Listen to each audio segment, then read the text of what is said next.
We are here now. We're finally in doing this, guys. I'm excited.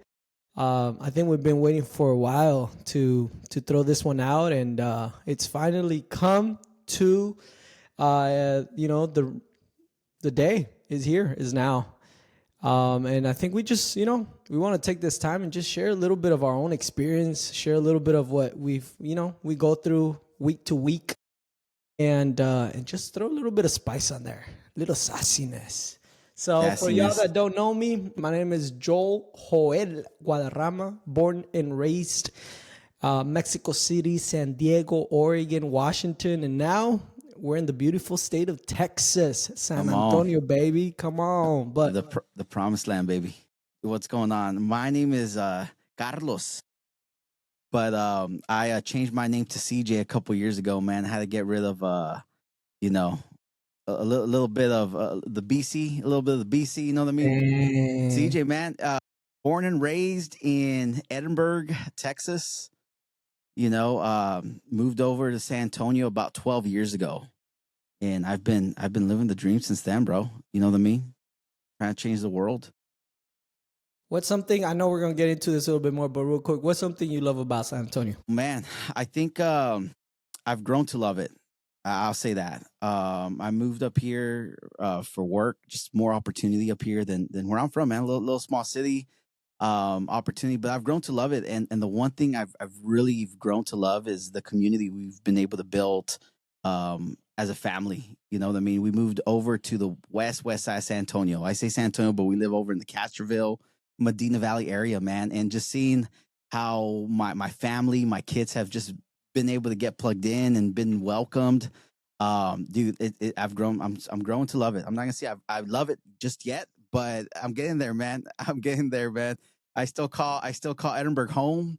My wife often corrects me and says, "You don't even have a house in Edinburgh. What are you talking about?" But yeah, man. That's what's up. Johnny. Yo, my name is Jonny Duran. I just moved from the Northwest, the Pacific Northwest, just over a year ago, and living in San Antonio. Joined an amazing church, Community Bible Church, and we've got a solid team over there. And I'm just enjoying life, taking it one day at a time. It's funny that Johnny and we crossed paths in the airport a couple weeks ago. We were in the same place. That's so cool. Yeah, man. Both of y'all. But this guy was like high class seats, bro. He's bougie. Johnny, don't be riding with the business class, Johnny, someone, dude, that I think we all look up to. You know what I mean? We see Johnny and we're like, we want to be like Johnny when we grow up, man. I'm walking in the plane and he side-eyed me like, oh, I'm in first class. I was like, who said my name? No, ni te saludó, Dad. I know. He was like, you're not up here, right? So keep going. I'll talk to you in San Antonio. Yeah. Dang, bro. Bro, I worked hard for that B group, like in my Alaska flight.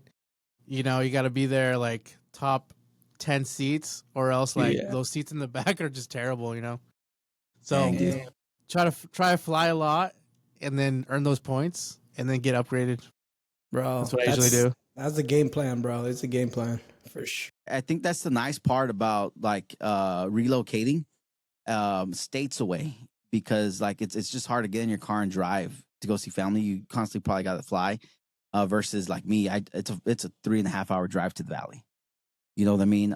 So I got 0 points after I locked down and started working for a church. I stopped traveling. 0 points on my Delta. Nothing, man. So I got to get back onto the points, man. I taking free vacations. You know what I mean? Mm-hmm. That's the nice part, man, for sure. Yeah. Points is where it's at, man. Definitely. You got to rack them up. Those credit card points need to keep going up. Yeah. Well, tell us about. Yeah, go for it. CJ. Oh, no, Joe. I was just going to say, man, dude, maybe talk to them, bro. Tell them, how we ended up here. How do we even know each other? Let's start there, dude. I think it's an insane story, bro. how do we even know each other, man? Unpack that, and I think we can each add our little spice on how we got here. Yeah. You know what I mean? But dude, let's hear it, man. Yeah, for sure. I think my POV, I was all out there in the PNW, nice, beautiful state of Washington, just minding my own business when, I don't know, where I get this phone call from an amazing guy, Rylan Rash, which I think at some point is going to be our like source, right? Like our thing that glued us all together. We're gonna say that name a lot. Yes. Yep. Yes. So y'all remember that name. Yeah, Shout out to Rylan. Shout out shout out. Rylan Rash. And Raptor AV, I thought. Raptor AV, Oh, baby. Raptor Come on, AV, man. let's go. That's where it's at, baby. Yeah, and being out there for a little bit, he hit me up. He said, "Hey, man, there's a nice church out here." He showed, he talked to me through about the vision, about everything that was going to happen, everything that was happening, and I didn't hesitate. And a lot of times, I'm gonna be honest. I think for me, more than just the church, it was him who drew me, like just him as a person. Just hearing him out and hearing his heart and hearing, what he had and, what all his vision about production, I was like, bro, I'll hop on the boat. Let's do it.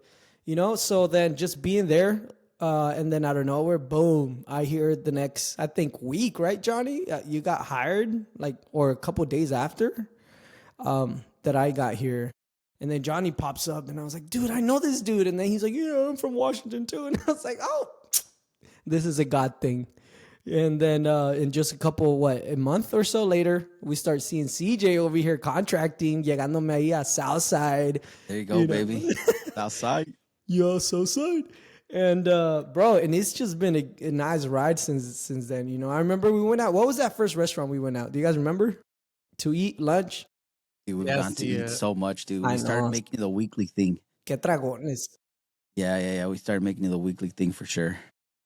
Yeah, and I can't remember. I don't know if it was taquitos. I don't know what it was. I know it was a nice restaurant though. It was something Mexican. For sure. That's definitely been our spots. And I think we just locked in, right? I mean, I think we kind of all shared a little bit of our past. And for me, when I saw you guys do your expertise, which is audio mixing and doing all these things, I was like, man, these guys ain't no joke. They know what they're doing. And I don't know, man. I've always been intrigued to be around people that, they're going to push me to be better and that, they have a good heart for it. So, yeah, man. I mean, that's my POV on this. Yeah. What about you guys? Let's go, Johnny. Let's see here. Yeah, it was weird because I was living in Seattle at the time, and I just needed a transition, and so I was looking on Facebook groups of like any churches that had opportunities, and I found CBC, and the post was like months old. So I was like, oh no, like this might not be the thing. But I reached out, and then Rylan reached out to me. And then we kind of emailed a little bit, and then he was like, I'd love to fly you out. And I was like, sick. And then I spent a week here, almost a week. And during that time, just the people and the staff at CBC were like super kind and welcoming and very honoring. So I knew right away that the culture here was like really like vibrant and healthy, and like people were excited to be there, not just on staff, but like the general like congregation. Like they were very excited to be at CBC, and to this day I feel like it hasn't waned at all, at least for the congregants. There's just been a lot of expectancy and excitedness, enthusiasm, and like people like jumping on board with the vision of the church. And so I got a little taste of that when I was visiting. And so after that, I was just like, yeah, I should do it. And then here I am. Well, a year and a half later, I think. A year and a half later. Vuela el tiempo. Yeah, Time dude. flies for sure. It definitely flies for sure. And dude, I mean, I think we all have the same story of how we ended up. I mean, Rylan Rash, dude. But I would have never met Rylan Rash had it not been for me meeting Jonny Duran over text message. Yeah, bro. We had a mutual friend that I don't know the back end story, but I think from what it sounds like was, I mean, CBC was just looking for people to like do some contract work and whatnot. So through a mutual friend, I mean, I guess Jonny reached out to me, said, "Hey, dude, have a buddy that says you do sound," or I can't even remember, Jonny. I'll jump in. That is so Go ahead, true. go ahead. I'll jump in. Yeah, so Rylan, like we were short audio guys, A1s. Like it was we were desperate, and he's like, "Do you know anyone?" And I don't know anyone here in Texas because I just moved here, but I know someone who's from here, Joseph Miller. Shout out to him. Miller, baby. He's out in Washington. CJ, and then, you know Joseph? bro, he knows everyone. It's awesome because he's like from here, and so that's why I reached out to him. I was like, "Do you know any like A1 guys?" I know Joseph Miller. And so he gave me a bunch of numbers, and CJ was one of them. And I think it was around winter of last year. I texted him, and then I connected him with Rylan, I think. Or Eric. Yeah, with Rylan. Yeah. So Jonny reached out.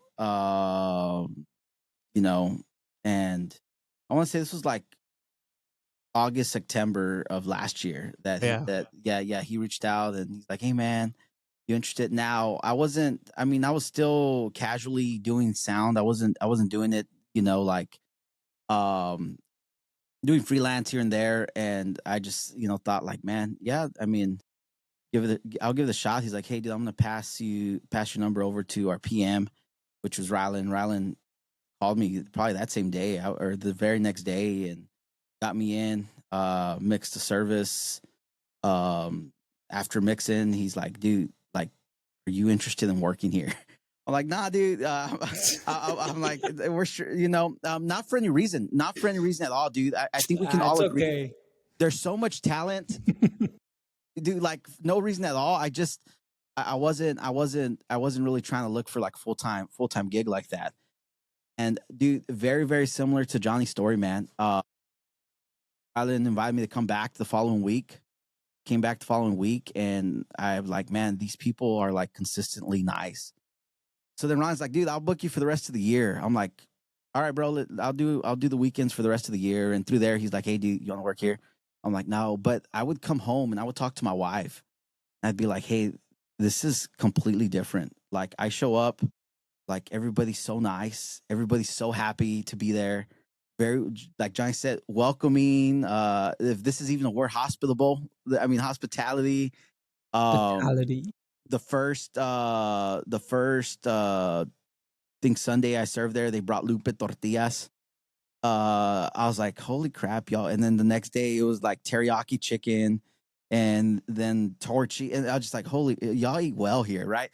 But dude, I just noticed, bro, like it just like it just bled through everybody, dude. Like all stars, volunteers, congregants, staff members, and I would just go home and just tell my wife like it's different, and she's like, "I mean, give it a shot."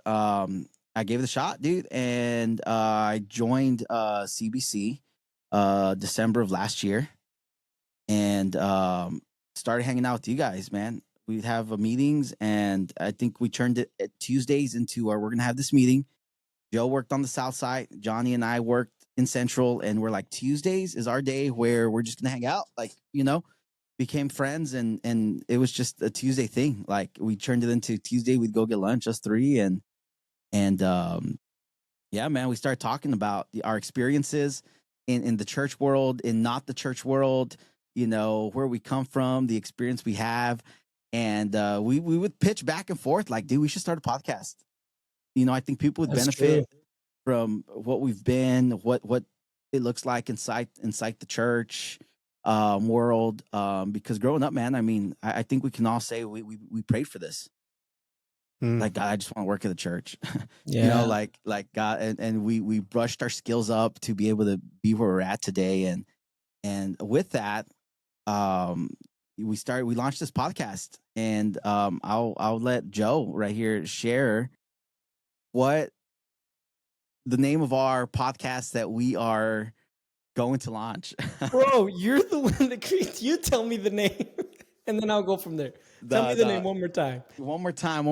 I just know the slogan. It's dude, holy crap, dude. I threw it to you because I couldn't remember the name. Listen, look at the people. text message. Listen, people, this is a CJ idea thing. When he gets creative, I've noticed that he gets creative. All right, like he ain't joking. Wait, should we like get the people to vote for the name? Dude, that is a great idea. Do you have that message where we shot the names out? Yeah, 'Cause I have the whole list right now. Yeah. We did lock down on something, but Johnny, I think that's a fantastic idea, man. We let the people decide what we're gonna call this. Yeah. What we're gonna call this. Okay, you guys ready? I found the list. Dale. I like So this. I think CJ. Oh yeah, he used ChatGPT. I sure did. Obviously. Gave out a list. So the first one is behind the board. Second one is the tech booth.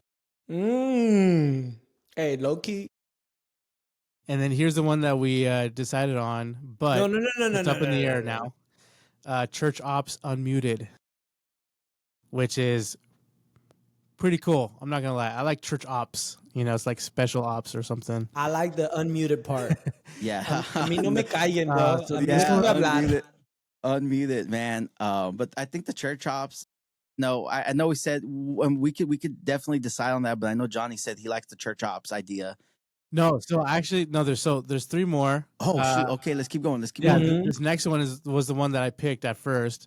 Sunday Mixdown, which because wait, hold on. Let's give a little bit feedback on like a little behind context on that one. Sunday Mixdown, because our intention originally, and it still is, and I'm sure we're going to get to it at some point today, but it is to share our Sundays experiences or Sundays, our views and everything we saw in church or maybe outside of church, and it was just about, just coming together and sharing a little bit of what we all experienced wherever we were at on a Sunday. Yeah. So Yep, exactly. So the next one is unscripted service. that's a classic one, bro. Yeah, I also thought like just unscripted would be cool too, but I feel like maybe it's already out there. It might be like a really easy, one of those people catch on to. The rehearsal room. I like that one. That makes me feel like the prayer room. Prayer room, bro. Yeah. But I like it. Yo. Out of the list, I feel like Church Ops Unmuted actually just stands out the most to me. Yeah. Either that one or Sunday Mixdown. So those are my top two. What about you, Joe?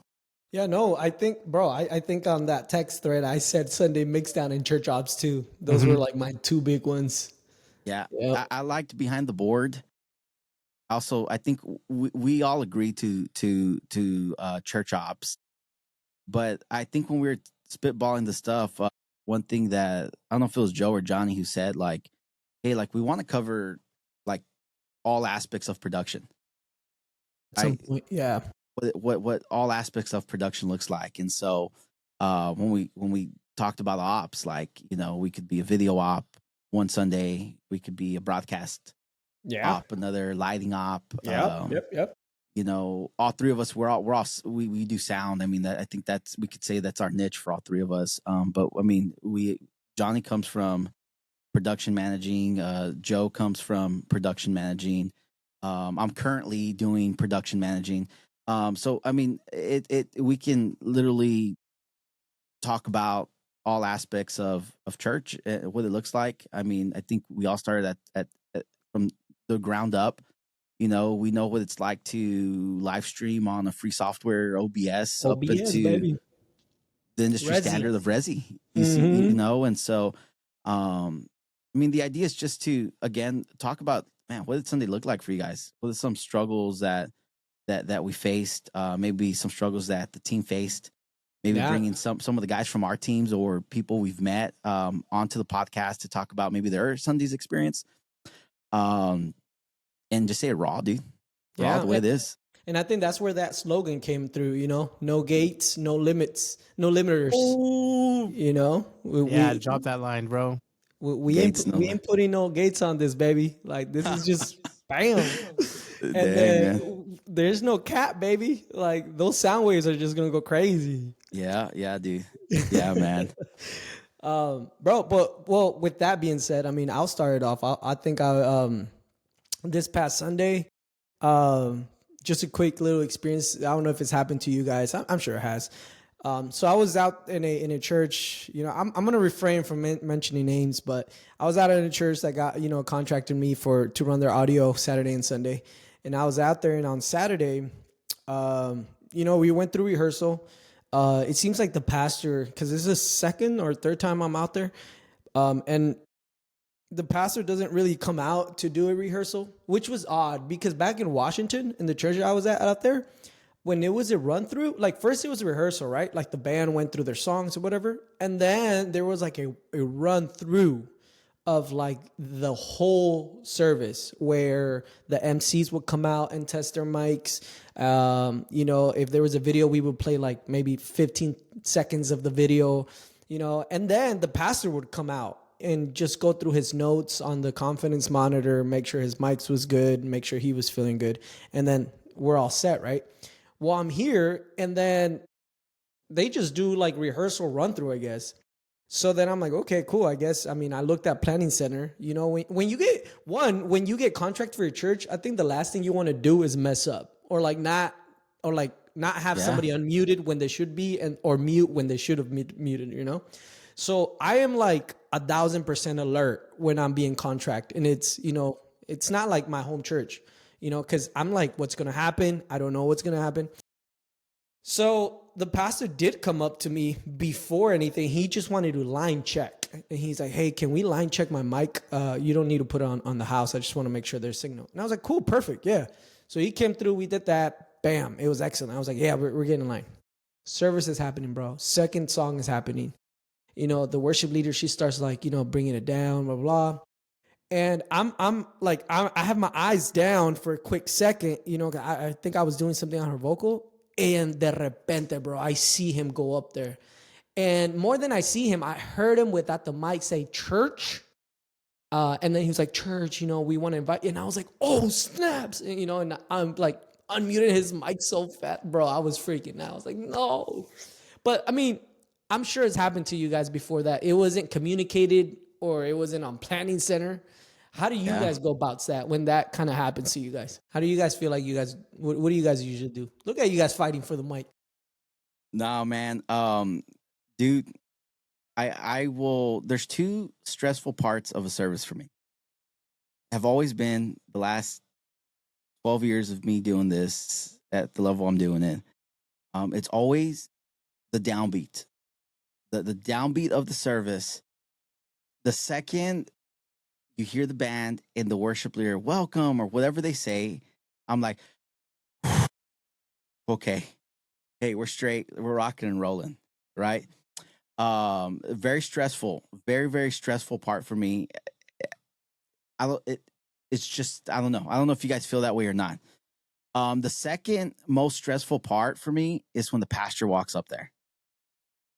And it's even more stressful. It's even more stressful when a pastor walks up there and just stands up there.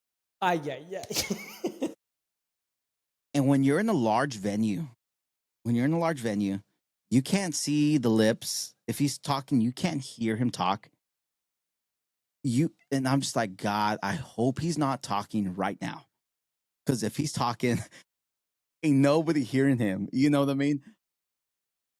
But I mean, dude, it's part of it. It happens, man. I think part of what we do is just to be really sensitive to the spirit and what we're doing. And with that comes, being able to cater to the people on stage and so when the pastor feels like, man, I need to go up there and talk, man, I mean, you got to be ready. And sometimes when you're not ready, I feel like more pastors than not are normally extend grace when it comes to moments like that. Yeah, where they're just like, hey, you know what? I mean, I felt spirit led. Hey, it's a different story if they walk up there and their mic just doesn't work. CJ, but let's be real. We beat ourselves up for it though. 100%. Absolutely. We beat ourselves up. Absolutely. And that's coming, like as a professional. You know what I mean? They're hiring us to go in, do the job.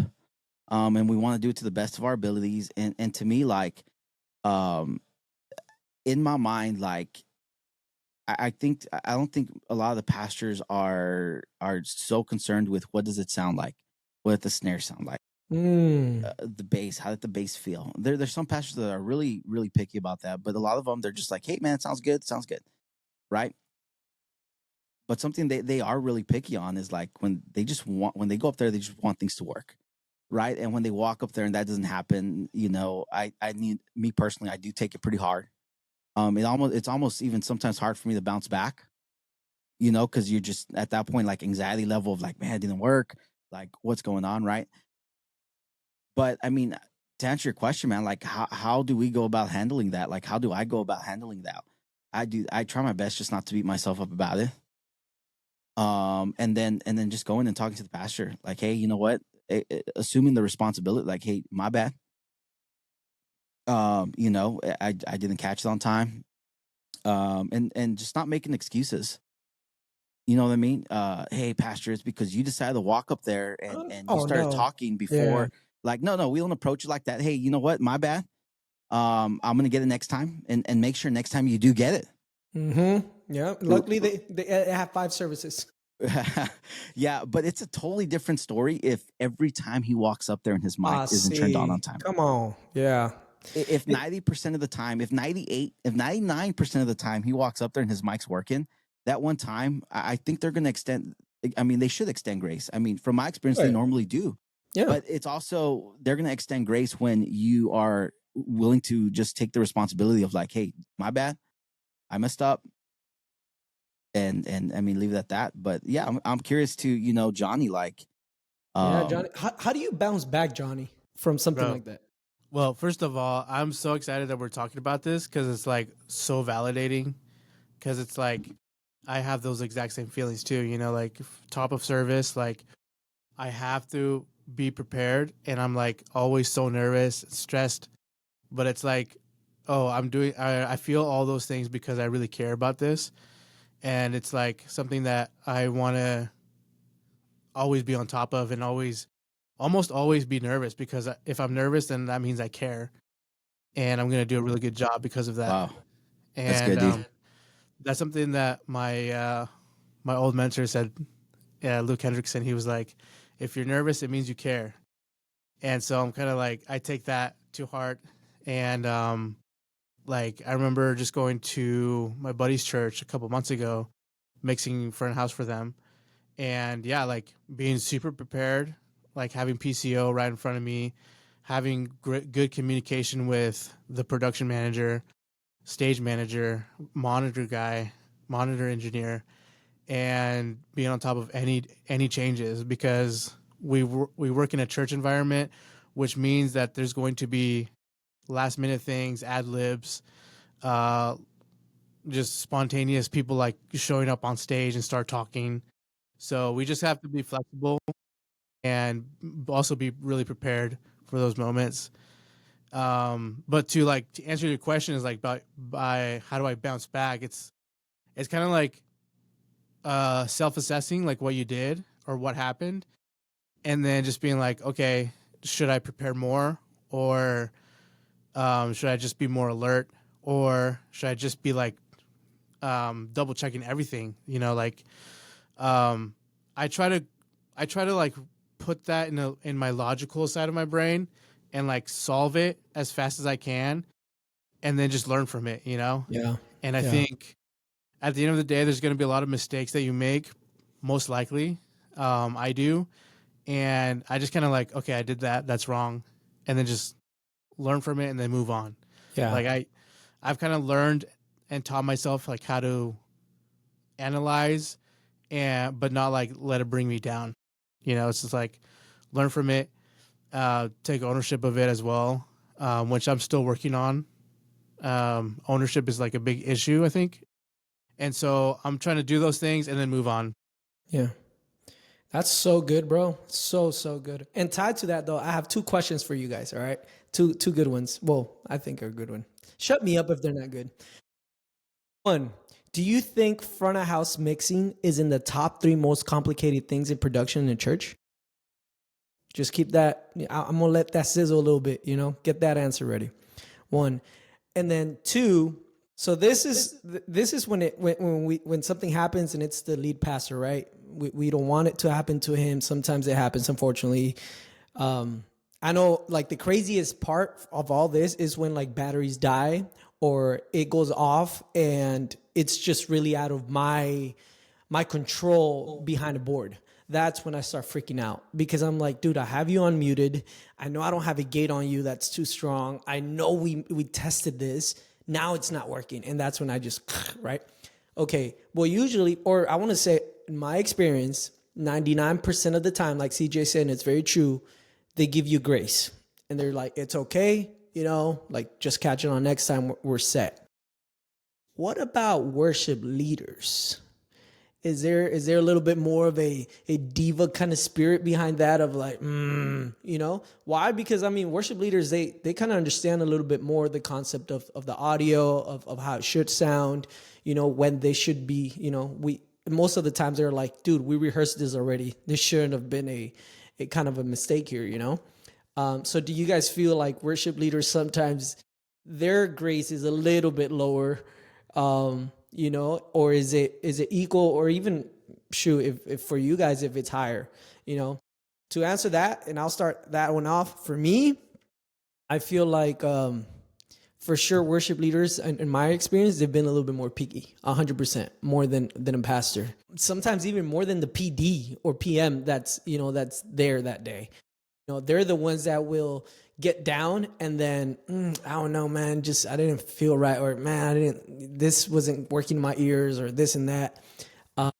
Bro, I'm learning still up to this day how to deal with that, how to just be like, I got you. Okay, got it. You know, I'll see what I could do to get it better. Or sometimes when they're like, hey, my in-ears are not working and it's their mix, like they're mixing their own mix. I'm just like, well, I don't know how to help you. Like it's your mix. Yeah. So, but CJ, what do you think? Number one, do you think production is on the top three most, I mean, front of house is in the top three most difficult? That's such a tight question, bro. And let me tell you that because um it depends who you ask, right? It depends who you ask. Me, I've been doing audio professionally for a while, so it comes to me a lot easier than it's going to come to a video guy.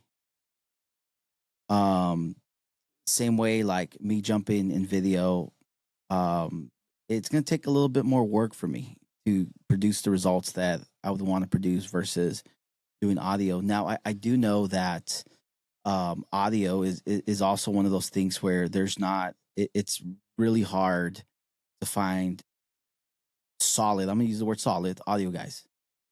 There's a lot of audio guys out there, and they're good.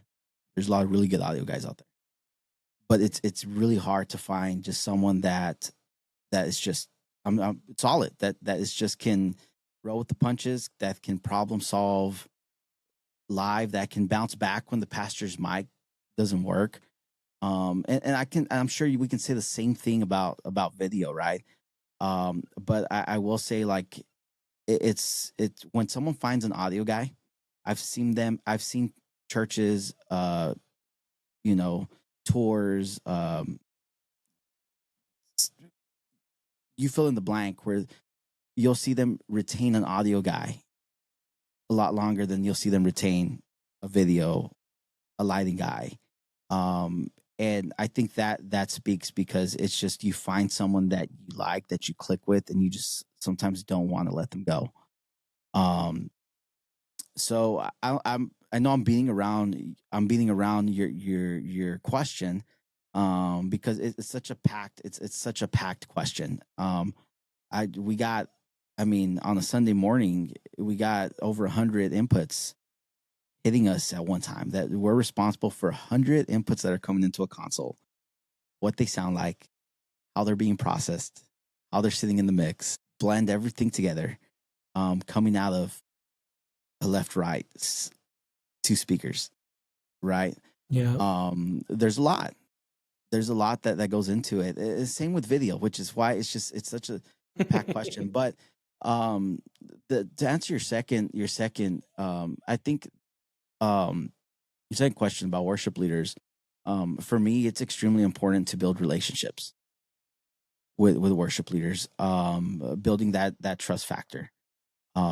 with that worship leader, because what I've found from my experience is that the worship leader, if something doesn't work, there's that relationship between me and the worship leader that they know that, hey, CJ prepared. We ran through this. Like if something didn't work, it's because it didn't work. The equipment, there was a malfunction. Something happened with the network. There's that trust factor to where they know it's not just like CJ. You know what I mean? If it's not working, they know, hey, CJ's aware that it's not working, and he's going to work on it, and I'm not going to go and grill him and be breathing behind his neck because I know he's working on it. So it's building that relationship with them to where they know you learn them. You know what they want to hear. You know how they want to hear it. You know, and whenever it's not being heard the way it's being heard in their minds, like they already know, like, hey, CJ's trying to get it to where it needs to be.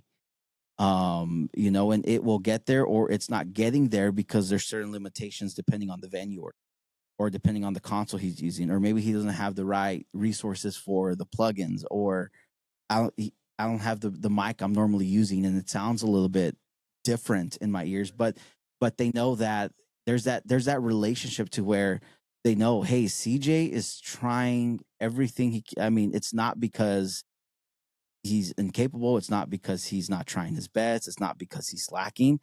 They know that there has to be some type of limitations when that happens. And then when you do drop the ball, like you don't unmute something on time.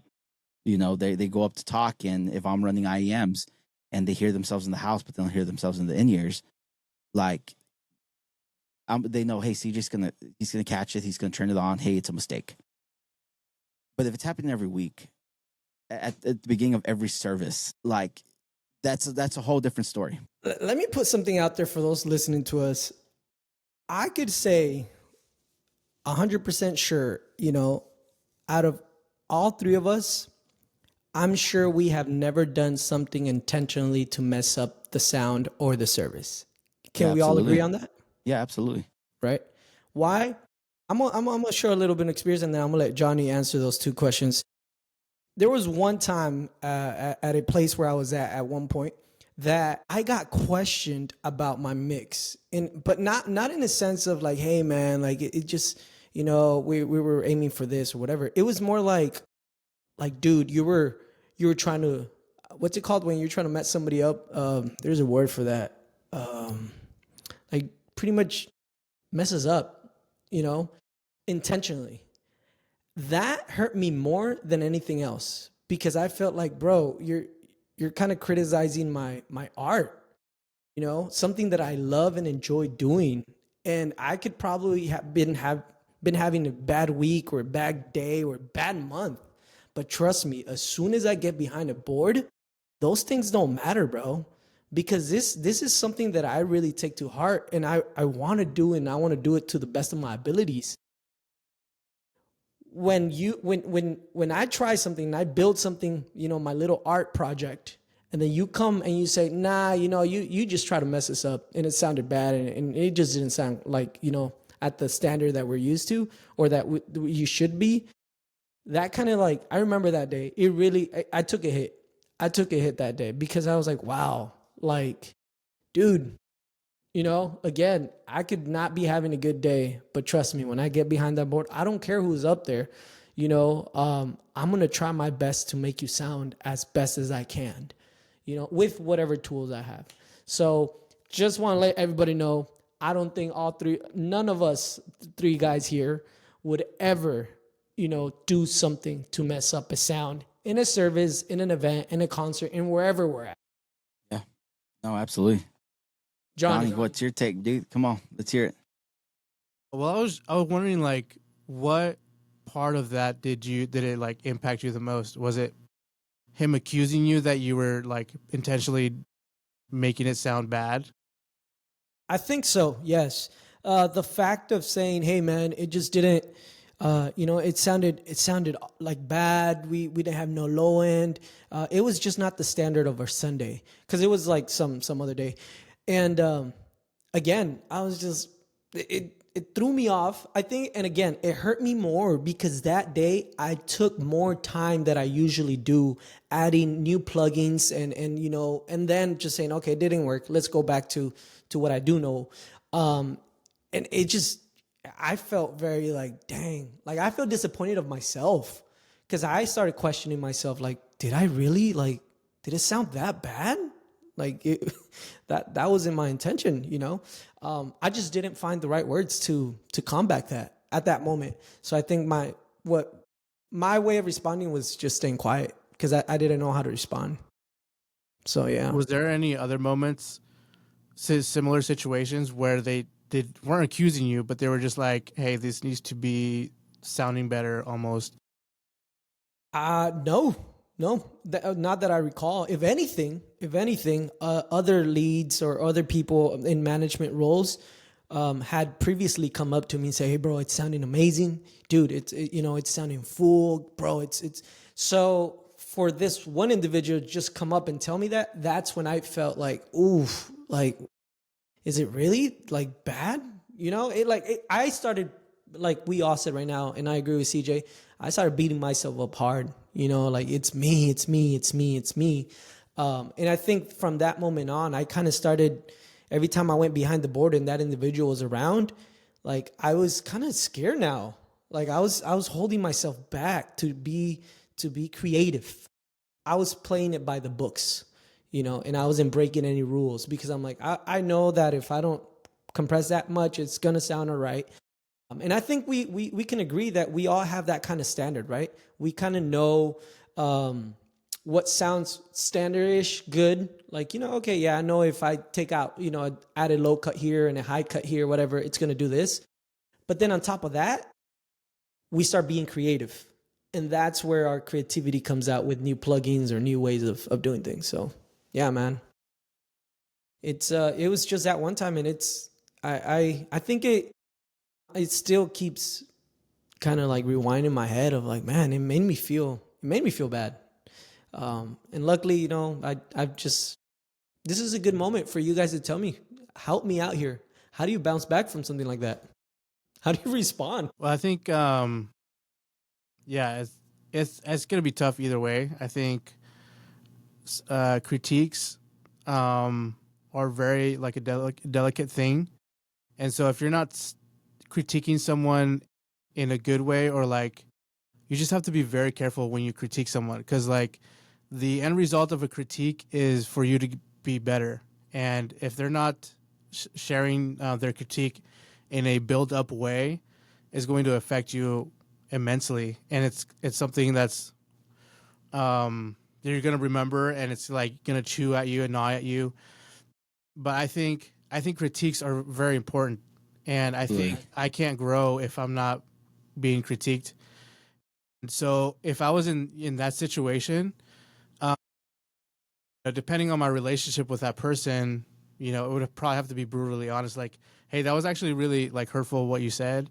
But there's some truth because to what you said, because you're not satisfied. And if you're not satisfied, then I need to work on what I can fix in order for you to be happy. And I think, you know, when I'm being contracted to work at a church that I'm not a part of, they're the boss. Like, they hired me to mix and do a really good job, but then also to make it sound how they like it.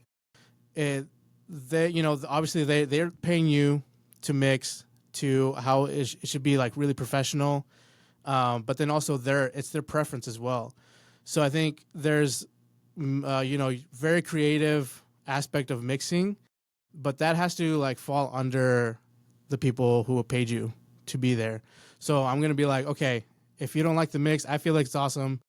What do you want me to do to make it like your preference or whatever? Obviously the wording is going to be better, because at the end of the day, I don't want to win an argument. Like, I want to connect with that person.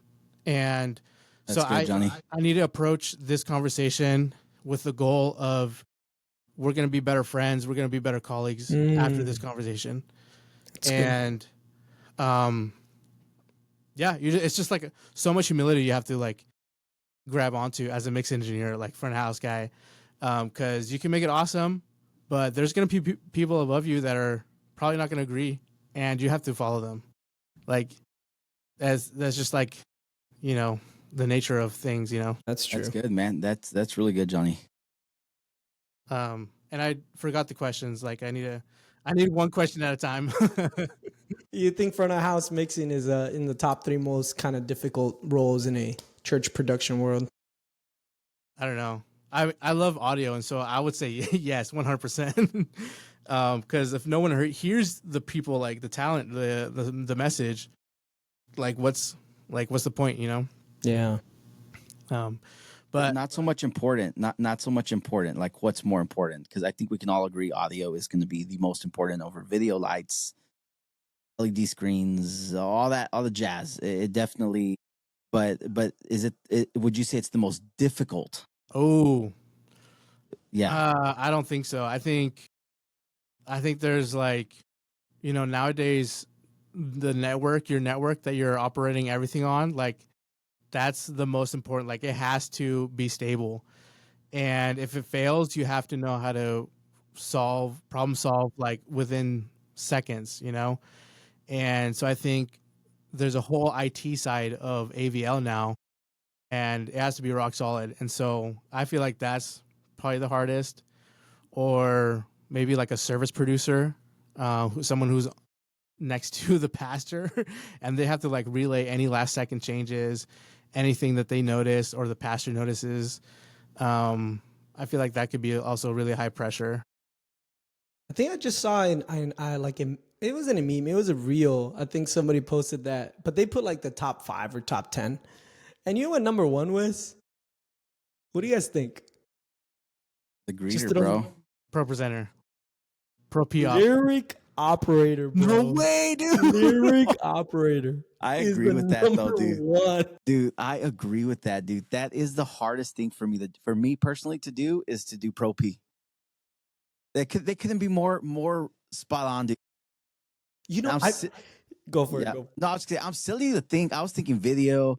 I was thinking lights. I was thinking about configuring Resolume or Disguise, and I wasn't even thinking about, dude, the most basic thing of Pro Presenter is the hardest thing to do, dude. Hands down. Yes. Wait, I've been to a church recently, bro. The pastor was like, okay, he's starting, and now where he's like Psalms 23:1, and then he starts talking, and he turns around at LED one, it's not there, and he's like Psalms 23:1, and he starts, continue. Guys, do we need some help back there? Psalms 23:1. Oh. Bro, I was like, no way. It was, I don't know, bro. There's a lot of pressure that we sometimes don't really like put attention to, that I feel bad for them sometimes, bro. Yeah, dude. That's so true, dude. Like, pastors and their verses, man, like they would need you to have those verses on the wall. For sure. And especially if they're confident, if their notes are on the confidence monitor. Oh yeah, that too. Or singers that they go this spontaneous song and they need the song quick. Oh, Lord Jesus. Dude. Yeah. Well, that was the top. Yeah, I would say that's definitely 1 or 2 for sure. For sure. I think what was the that other next question? The question, what was it? Oh, do you feel like worship leaders are a little bit more divas than pastors, or do they extend the same type of grace when it comes to their levels, or they're pretty much the whole shabam? Are you saying like worship leaders are more picky, or Yeah, we could put it like that. more analytical of the production than the pastor? Yes. I think so. I think that in general, that's seems to be the case. From what my experience, most pastors, they want it to look and sound awesome, but that's basically it. Like, that's to the extent of how much they want to be part of like the quality. Other than that, like, or if you miss a mic, like they go up there and it's muted, then they say something. But for the most part, I feel like, yeah, like they trust the worship pastor, who's usually like, in general, generally speaking, I think worship pastors are overproduction. Should they? In smaller churches, and that's a different conversation. Like, we could definitely talk about that. But like, to finish my thought, yeah, worship pastors, I think, generally are like way more they want it to be perfect from the top of the service to like, the end of the service. And I think it's usually because they're responsible for production. At least in like most of the churches that I've been to, like the worship pastor is over production.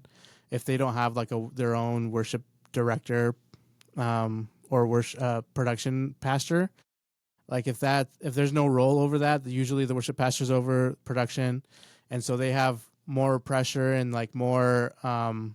They just need it to be more dialed, and so they're gonna voice their opinion and explain everything. And so I'm usually meeting with the worship pastor a lot and being like, all right, how do you guys operate? Like, how does your transitions look like between worship and announcements and video, things like that, Oh, that's good. I think that is crucial, having that meeting. I know as a contractor right now, as a freelance, I feel like, CJ, you touched this point about, building that trust.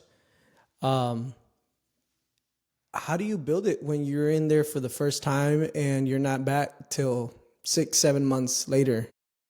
Yeah. This is for me. Hold on, before you say something, like CJ is a great person to talk to this about. Like I feel like he's really good at this. He just smiles and everything is good. Mm-hmm, yeah. No, man. Well, to me, it's very much also like, what are you walking into? A lot of my experience of being called, I'm being called because their guy is out of town. Like, hey, our guy's out of town, and like, we need someone just to come cover, kind of thing. I do walk into churches where they need help, and hey, I just need something dialed in. Please come dial in. And a lot of times they're calling me because they've heard me mix, or there's a relationship there already, right? But when I'm being called in for the first time from someone who just like, hey, can you come fill in for me? First of all, I find out, how happy are you with your sound guy? Because if he's the main guy, 9 out of 10 times, they're really happy with him. So I approach that from the standpoint of like calling the guy, hey man, what's the shofar you used? What's your most recent shofar? Anything I need to know? And I play it from the perspective of, let me turn on and let me just unmute it, and we'll just take it from there. I'm not going in there to throw the CJ sauce in what we're doing, because they're happy. Perfect example. When they called me, when Jonny called me and I got plugged into CBC, they made it very clear that, hey, we're happy with the way. I think Jonny was actually the guy who mixed in that venue prior to me being in there, and I knew that they're really happy with Jonny because they made it very clear to me, hey, we're happy with Jonny. We love the way Jonny mixed. So I showed up, turned it on, and I just played the balancing game. Like, let me just balance it out. Like, make sure that it's balanced out. I'm not going to change the way the snare sounds. I'm not going to change the way the vocals sound. Like, if the vocal's harsh, let me like to a certain reason. Like, we're going to tame things if things need to get tamed. Right. 100%. But if they're happy with the way the sound sounds, I don't need to go in there and start doing this madre, dude. Like, I don't need to start like, oh, let me EQ this and let me flatten this out and let me no, they're happy. I'm gonna approach it from the standpoint, and that's how you start building that trust. Is like, worship leaders like, hey, dude, I'm really happy with our guy.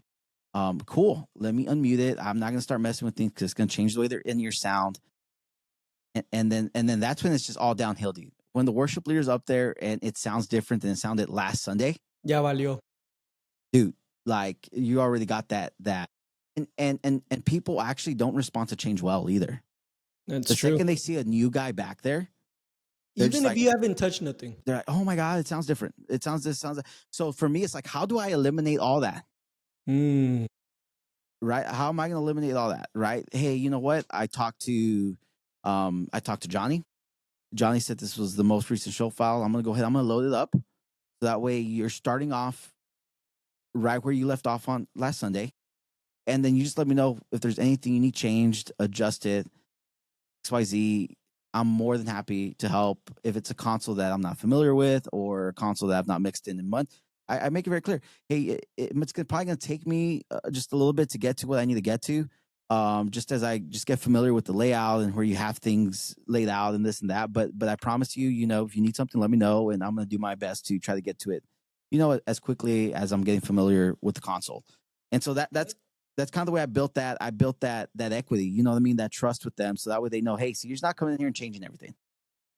And we built that. I recall, at one point out in the campus where I was at, you came in the first time, and the layout of the console, it was something, after service, I think we talked a little bit about it, and we were giving feedback to each other, and you were just like, yeah, man, like this layout, the DCAs here, or like, the fact that you had to switch through every little layer on the DCA compact, because you only have 12 or 16 faders per bank. So I remember you were telling me, like, bro, it's just it's a little hard to go from here and then go to here and then go to here. But no, man, you're spot on. That happened to me this past Sunday. Again, I went back to a church where they had contracted me first. The first time I played that game. I'm just gonna push faders. I'm not really going to move EQs. I'm not really going to add nothing. And you know what? One of the main guys there, he came afterwards, and then he told me, he's like, you're a musician, right? And I was like, yeah. And he was like, what do you play? And I was like, the bass. He's like, interesting. Do you feel like our bass is sounding good?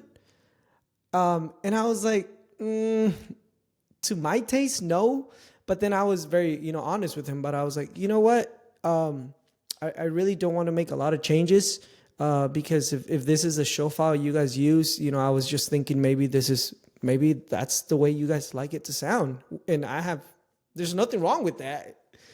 And then he told me, no. You have full access and full permission to do whatever you need to do to make the bass sound how you feel like it should sound.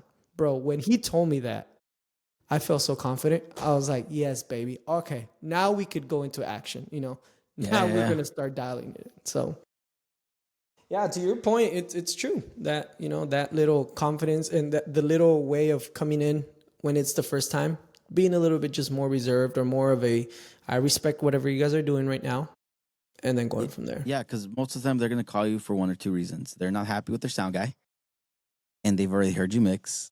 And so there's already that trust level of we're bringing you in because we want you to CJ it up.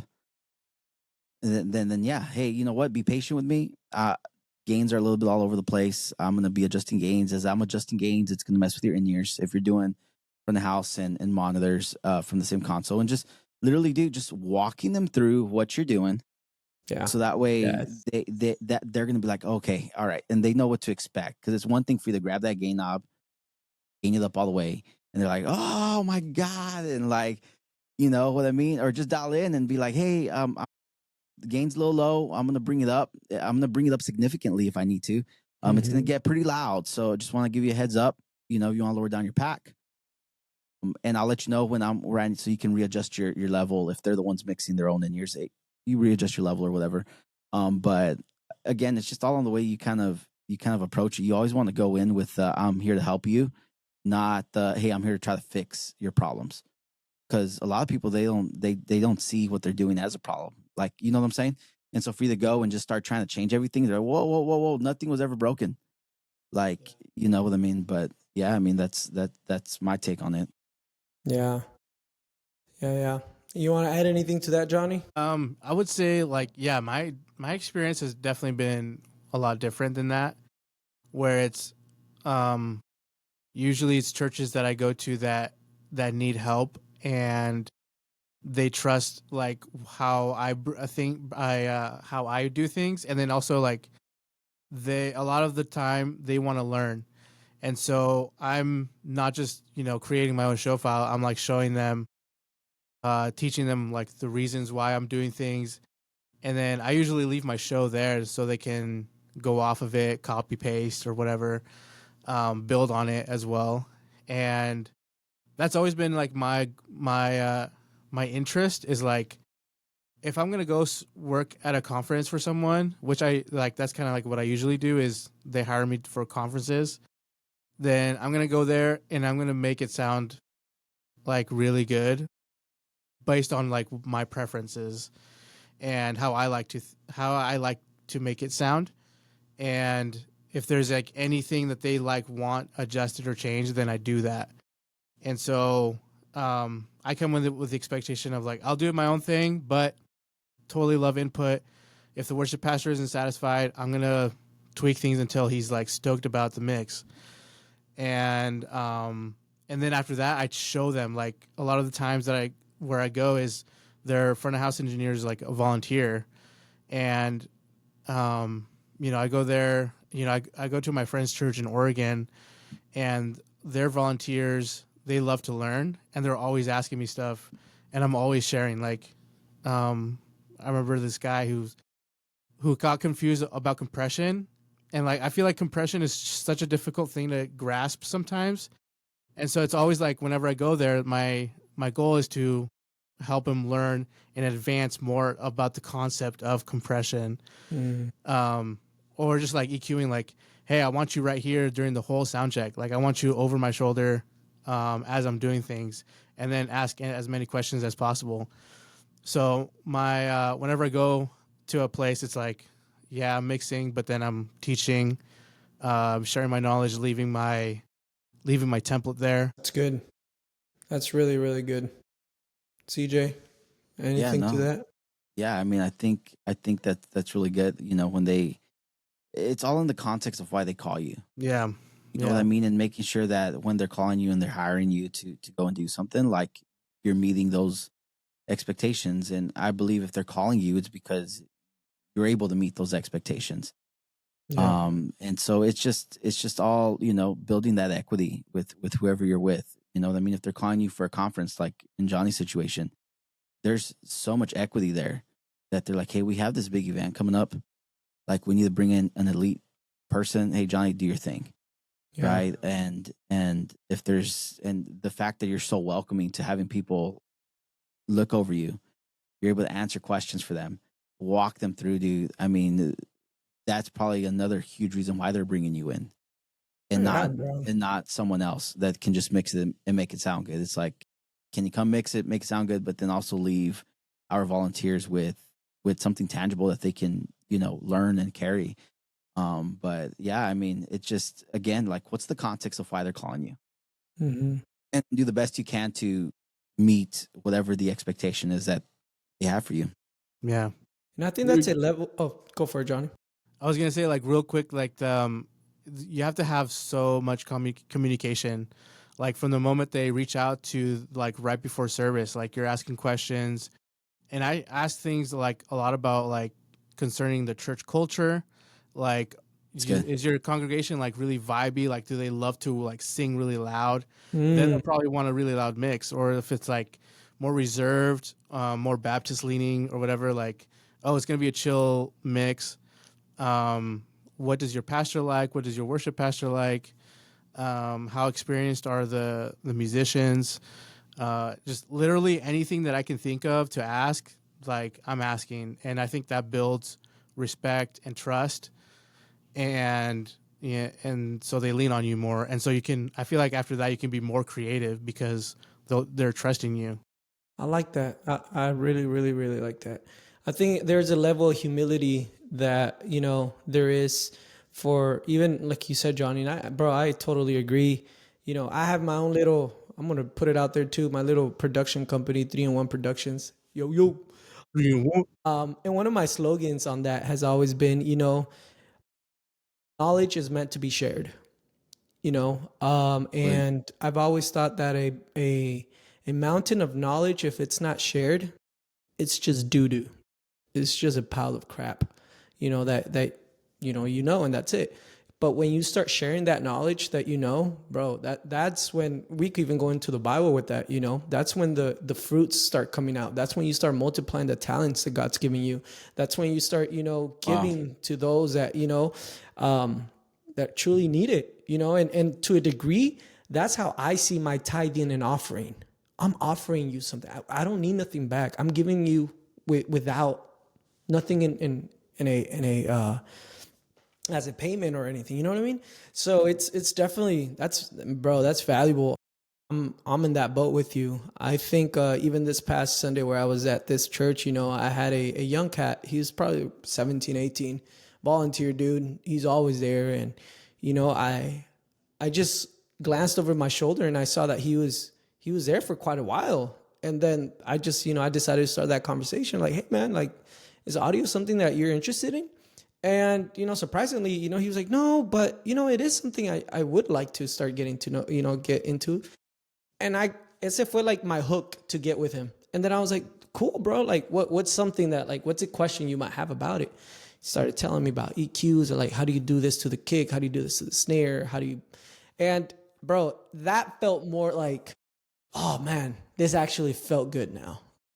This felt like there was value for me being here now, more than mixing in front of, thousands of people. It was just the fact that you're sharing something with a 16, 17-year-old that who knows, shoot, he could be the next Lee Fields or Corey Edwards or all these amazing front of house guys out there. Absolutely. And I 100%, yeah. think we all have those stories where, just someone just decided to pour into us. And I think a lot of these people, like, some of them know pouring into us what it did.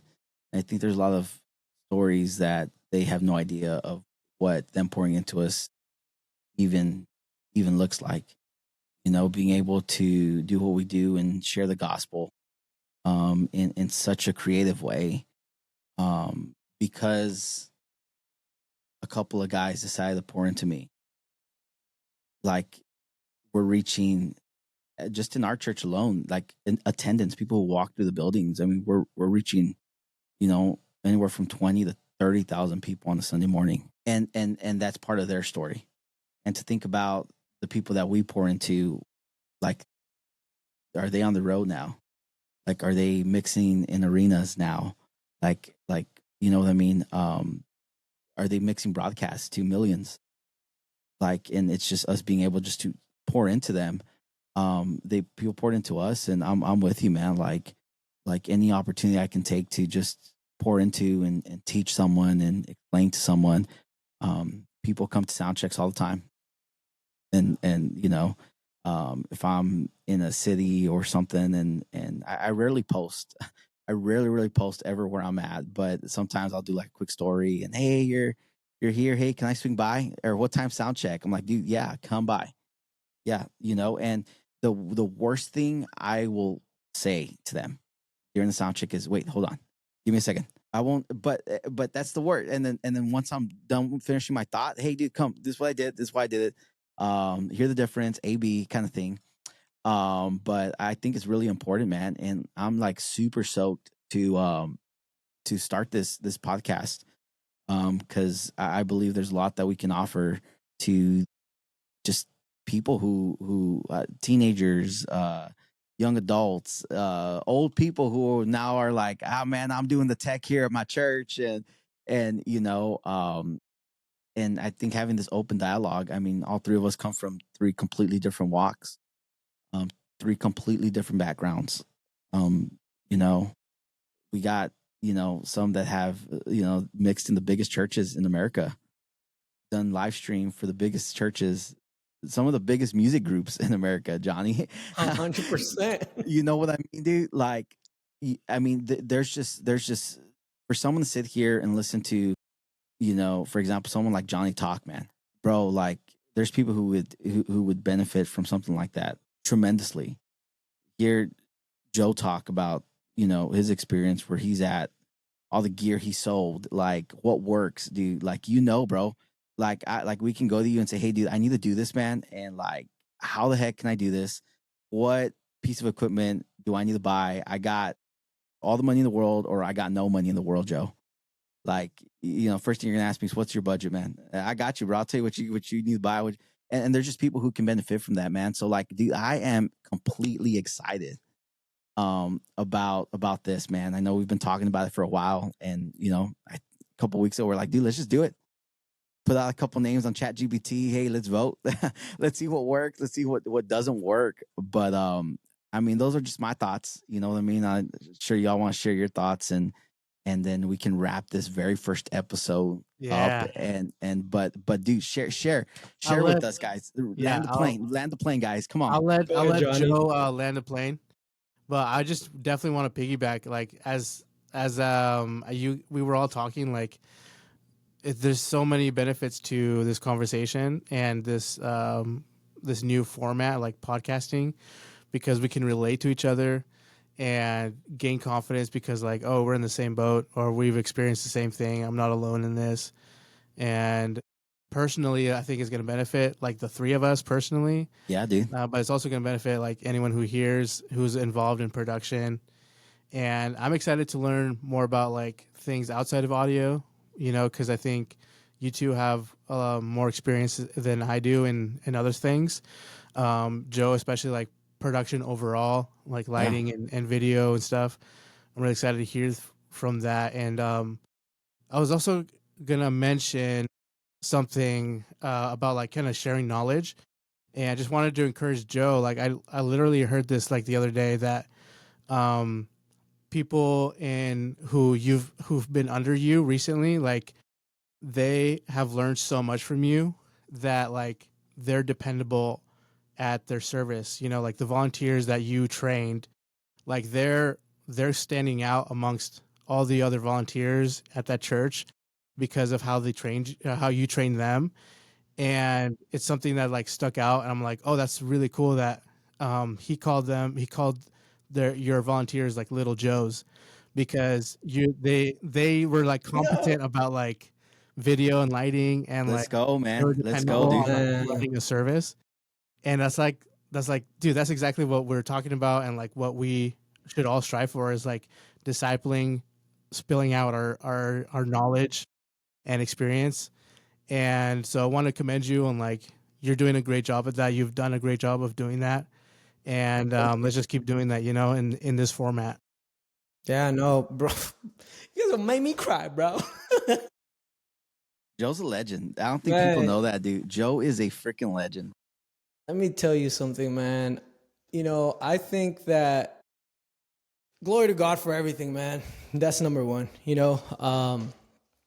And you know, sometimes, again, I want to go back and just, you know, retouch that point of humility that sometimes, you know, I don't know why there's a concept out there about like production people being very stuck up at times. Or I know for a fact that some of us, we are kind of like introverts, you know, we mind our own little business. We're in our own little booth. Don't talk to me. I'm good. And we're good, you know? But the more I get involved with teams, the more I realize like, no, it's okay to open up. It's okay to open the door of that booth and let people in. It's okay to walk out of the booth and engage with people as well, you know?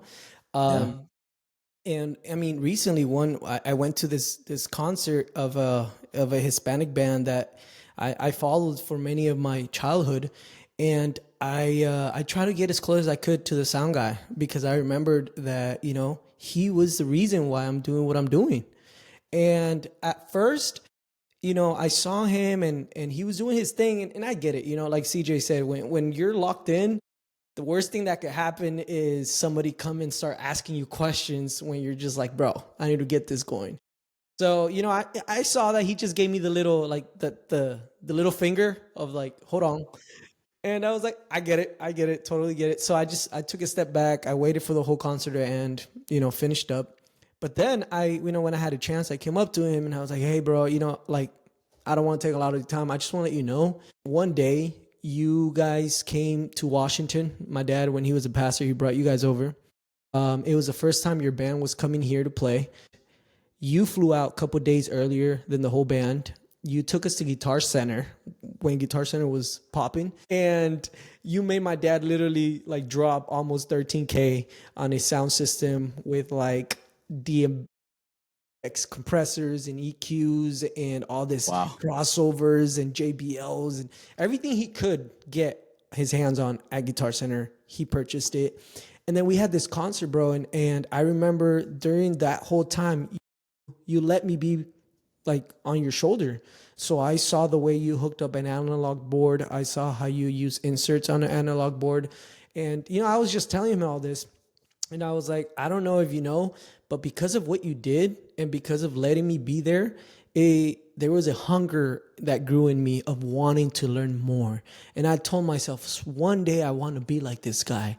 Like, nobody knows him. He's in the back. You know, nobody sees him. He's not part of the show to some degree. You know, he's not on the spotlight or doesn't have a mic, but he's making it sound so amazing, right? And now to see that his mixes are being heard all over the world, that his band is being nominated for Grammys, you know, and like they're winning awards left to right in the Hispanic community, bro, it blows my mind. And I was just, you know, I was being that little fanboy, you know, at that time. And I was just like, yeah, I just want to let you know, like, thank you. I appreciate it. You know what he did, bro? He turned around and after I was done, he looked at me. He was like, you're Guadarrama's son, huh? And I was like, what? You're not supposed to remember me, bro. Like, how? He's like, bro, your mom made some bomb quesadillas, bro. Like, I remember. That's awesome, dude. He was like, I've always been thinking about you guys, like your mom's food, bro. Like when we stayed over your house. Bro, he started telling me everything, detail by detail, who I was, bro. And he was like, you don't know by how many years I've been trying to look for you guys again. Just seeing how you guys are doing. I know that, you know, last I heard, your mom was going through cancer treatment and your pops was, you know, about to retire, being a pastor and all this stuff. And bro, it almost made me tear up because I was like, dude, again, I'm talking to a guy that has filled up probably every arena there is in the United States, you know, in the last 10 years. And he's remembering the little home that he went to and the quesadilla that somebody cooked for him. Well, all that to say, bro, I was just like, it made me realize once again why we do what we do and why we still, even though we might, some of us be in the church industry or be in the secular industry or whatever it is, bro, God has put us there for a reason, you know, and one of those biggest reasons is to share the gospel or with whatever tools that we have in front of us. And if it's a soundboard, glory to God. If it's a video, you know, board, awesome. If it's a lighting board, go for it. You know, and if it's you on the mic preaching, singing, or leading, bro, what a blessing. You know, so definitely, bro, this is amazing, bro, that we get to do this. We get to do our first episode. Let's go, baby. Church Ops, unmuted, no gates, no limiters, bro. And we're just excited for this, man. And we're excited for what's to come. And we know that this is just the beginning. That's right. Stick around because this is just starting. Church Ops, unplugged, unmuted. Cut.